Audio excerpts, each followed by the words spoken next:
Hello, welcome to Adventures and Pop-Ups. I am Rachel. This is Blake. This is the place you come for tips and tricks, hacks and mods, campsite reviews. We have been talking about our epic adventure out west. Today, we want to talk about how we set up battery and solar and what it was like using it, because a lot of the places we went to at the national parks, there is no electricity. So this was our first time ever boondocking, off-grid, whatever you want to call it. So, when we talk about the fact that we started with nothing. The camper that we upgraded to about a year ago, our Fleetwood, it had never had a battery hooked up to it. So we needed a battery, and we just figured we might as well go solar and have a lot more battery power and a renewable way to charge that.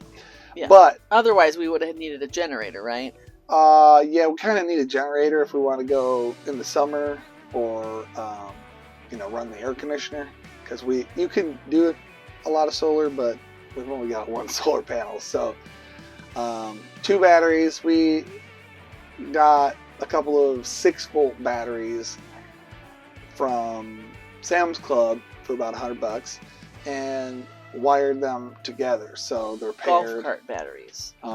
It was recommended to us that golf cart batteries really will just last and last and last. You can run them down to nothing and then they can charge right back up. So they're built to take a beating, and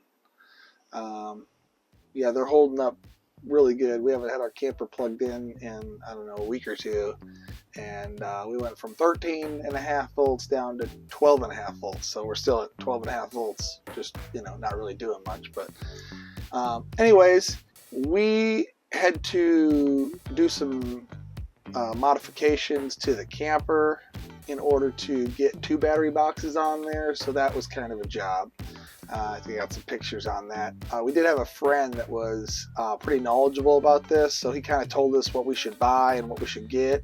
And then basically I just drilled a couple of holes through the floor by the hot water heater and electrical fuse box area, and kind of where the other wires were going out. I just figured, well, if this is a good spot for them, it's a good spot for me. So I just kind of made a couple more holes and ran the wire and zip tied it underneath, and then we wired it up to the batteries. And I think there's something we still need to hook up so that our furnace works, because our furnace isn't kicking on, and it should be kicking on. So I probably missed a wire, or we'll get it figured out here soon enough.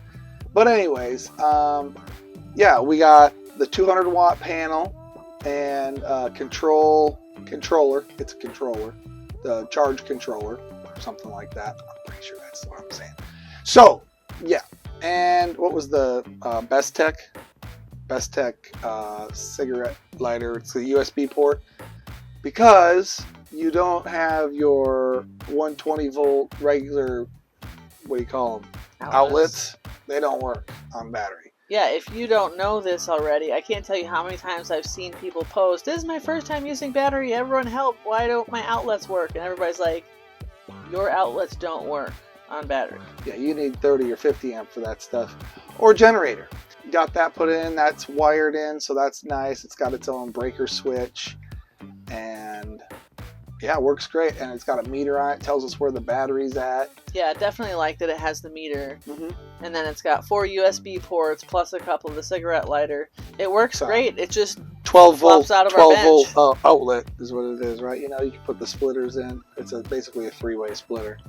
And of course, we'll drop the links for everything in case you want to try and use what we used. But our system, we did it ourselves, so it was only about $450. So under $500 for everything. And including the batteries and the battery boxes. So if you already have batteries, you're just buying the solar panel and the controller and whatnot. So you really can do solar for $200-300. Yeah, you could spend a little, or you could spend a whole lot. So it just depends on what kind of a system and how much power you want. We're not super knowledgeable on it, so find a friend maybe that is, or just do the research, right? Because everything's out there on how to get stuff done. You could read some blogs, video logs, videos you can watch. I don't know that I'm technical enough to explain everything we did, but This ain't it's popping. We're not very technical. we paired up the 2 batteries together and wired everything up, and I had some help. So Yes, help is good. Thank you, by the way. You know who you are. love you, Brian. One thing you need to decide if you want to go solar. Honestly, we just ordered the solar panel that was recommended to us, and when it came, we were like, "Wow, that's huge! It's 200 watts. It does a great job." However, you need to think about the fact that like this one it does not fold or collapse. So if you want it to fold down, when we travel, we store it like by our sink. It's just, it's not that thick, so the slide out comes in and there's still a little bit of space. That's where it goes. And then, or you can mount it on your roof. But if you don't mount it on your roof, then you can decide to, you can move it wherever the sun is hitting.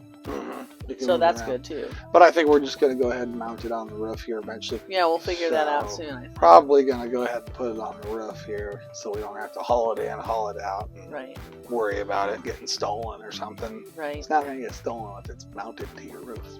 Let's hope. And they're like $200, So that's what we did, and how it went. It went great. We were a little nervous. The first time we used it, we weren't getting a whole lot of sun.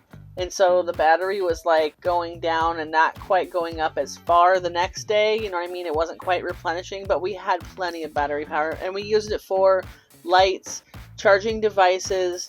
We used the fridge a little bit, but not a whole lot on battery. We could have used it on propane as well. But if you watch our other videos, you will know we had a tire blowout. Day one. On day one of this huge trip. And we were a little concerned about the propane lines. So we were trying not to use propane until we did have somebody look at it and say that it was safe. But we did, so we tried the microwave. Ha! No, that doesn't exist.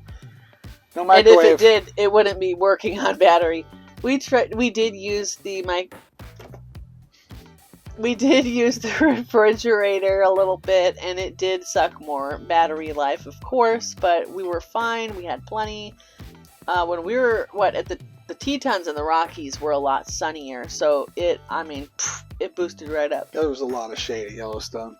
It was very shady, which was lovely, but not good for solar panels. Yeah, so the moral of the story is, you can have a pretty nice system for $300-400, $500 if you do it yourself. Or you can pay thousands and thousands and run a microwave. Maybe even an air conditioner. Depends on how much space you have on your roof. But I don't know who wants to haul around that many solar panels, but other people make it work, so I've seen it done. Do the research, figure out if it makes sense for you, and happy camping. Happy camping. Blessings. Thanks for watching. Hey, hit the like button. Please. Hit the subscribe button. Stay tuned. We got more stuff coming at you. Drop us a comment. Every If you got week. any questions, drop us a comment. We'll try and answer it the best we can. Happy camping.